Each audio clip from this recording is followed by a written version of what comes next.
ओम नमो भगवते वासुदेवाय।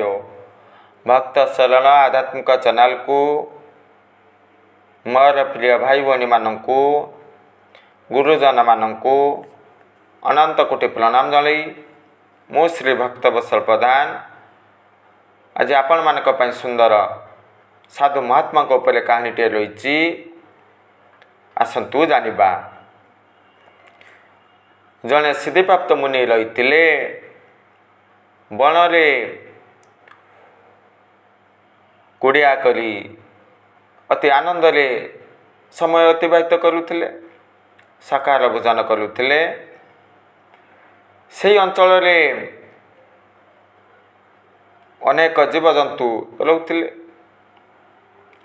श्वान, चिता, गज, सिंह पुणी अनेक हिंस्र जंतु रहुथिले।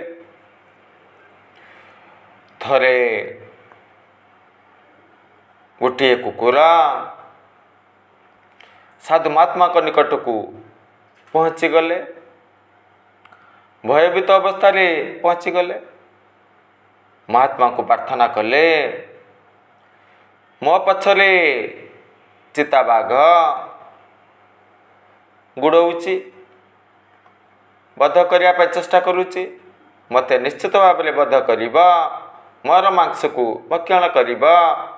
हे महात्मा कृपा करी उद्धार करंतु, रक्षा करंतु। सिद्धिप्राप्त मुनि चिंतन कले, ठीक अच्छी मु श्वानरु चिताबाघ रूप रूपांतरित करदेवी। मंत्र प्रयोग कले, से कुकुरटी चिताबाघ हो गला। किछि दिन अति आनंद रे सुख रे समय अतिबाहित करुथिला। थरे विशाल गज से चिता को मारिया पाई चेष्टा कले, निजर प्राण रक्षा करबा पाई चिताबाघटी मुनि को निकट में पहुँची गले। पुणी प्रार्थना कले, मते यही दुष्ट गज बध करदब। हे महात्मा कृपा करंतु, रक्षा करंतु। ठीक अच्छी चिता को गज रूप रूपांतरित करदेले, मंत्र प्रयोग करी गज हो गले। अति आनंद रे सुख रे वन रे भ्रमण करुथिले। सिंह से गज को आक्रमण करने चेष्टा कले।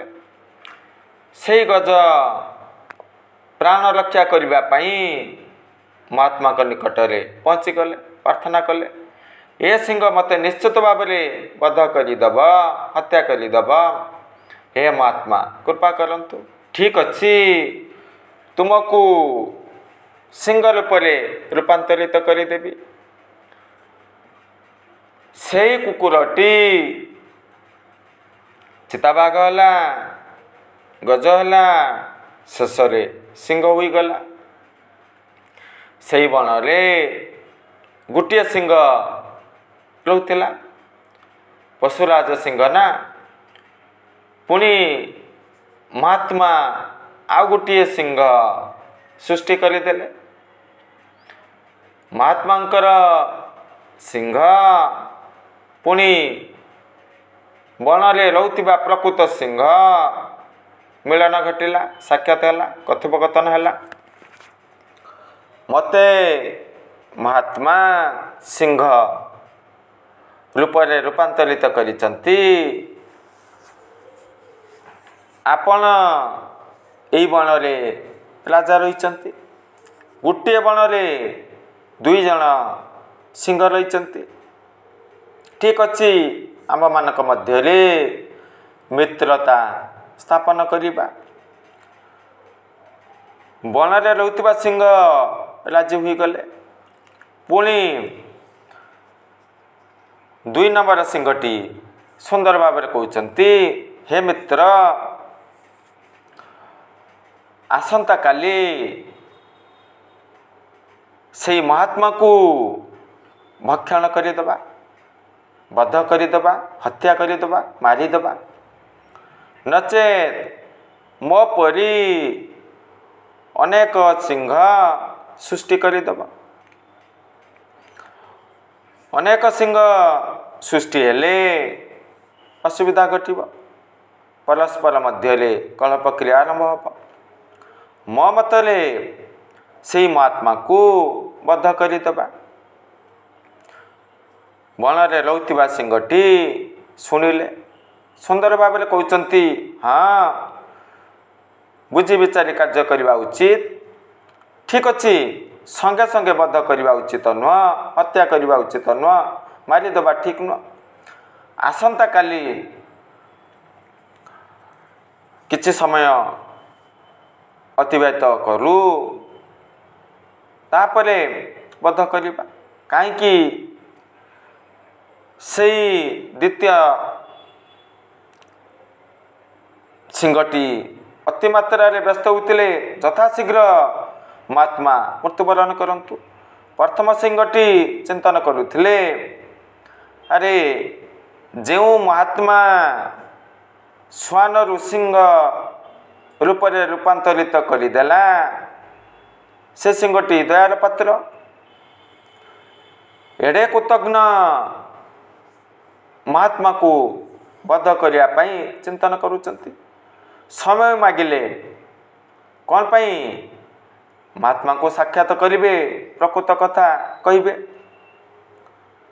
किंतु द्वितीय नंबर सिंहटी व्यस्त होते यथाशीघ्र से महात्मा को बध करदेबा।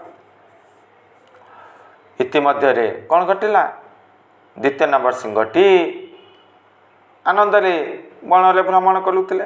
हौ ठीक अच्छे समय मागुचंदी तो आसंता काली बध करबा। इतिमध्य संध्या हो गला ना से सिंहटी राति रे लुचि लुचि महात्मा को साक्षात कले। वन रे रहउथिबा सिंहटी ना समस्त कथा कहीदेले हे महात्मा आपण से श्वान को दया करी सिंह रूप रूपांतरित करिच। एबे मो सहित से प्रस्ताव देइचंती आसंता काली आपण को हत्या करा जिवो भक्षण करा जिवो समस्त कथा कहीदेले। महात्मा शुणिले ठीक अच्छी उचित दंड प्रदान करा जिवो। लुचिकरी प्रथम सिंहटी समस्त कथा कहीदेले ना ठीक अच्छी आसंता काली आसंता काली दुई जन सिंह विलंबरे महात्मा निकट में उपस्थिति जाहिर करते। द्वितीय नंबर सिंहटी जानी कि कौन घटना घटी साधु महात्मा एवं से बन रहउथिबा प्रथम नंबर सिंह कौन कथोपकथन करिसंती जानिथिले कि जानि नथिले। जेते बेले भक्षण करिया पई द्वितीय नंबर सिंहटी चेष्टा करुथिले से महात्मा सिद्धिप्राप्त मुनि कही सारी एभली मंत्र प्रयोग कले जल छिंचिदेले मंत्र जल छिंचिले सिंगरु श्वान रूप रूपांतरित करदेले ना। यही कहानी आम्भे मैंने कौन शिक्षा हासिल कलु दुष्टता दूरेबा उचित। दुष्ट माने उपकार महत्व बुझंती नहीं। अर्थ सर्वस्व दुनिया